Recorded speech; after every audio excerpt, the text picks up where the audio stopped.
G'day, Adam Clancy here, Century Batteries Marine Ambassador for New Zealand. There's a lot of talk right now about lithium batteries.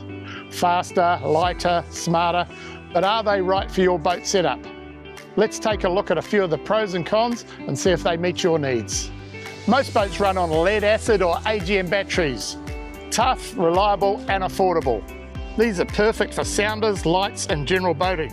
But they're heavy, slower to recharge, and they don't like being drained too deep. For example, flooded or AGM deep cycle batteries are designed to be discharged to 50% of their capacity. Going beyond this repeatedly can reduce the overall performance and lead to reduced battery life. Lithium batteries are game changers. They're much lighter, they recharge faster, and they run at constant voltage all the way through the day. So your marine electronics and trolling motor will function right till the end.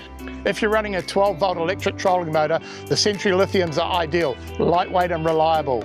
But if you're running bigger systems like 24-volt and 36-volt, you need to run them in series.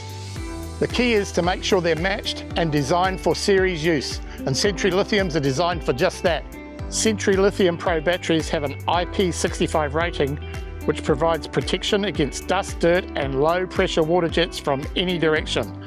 This makes them suitable for harsh marine environments where they might be exposed to moisture and debris.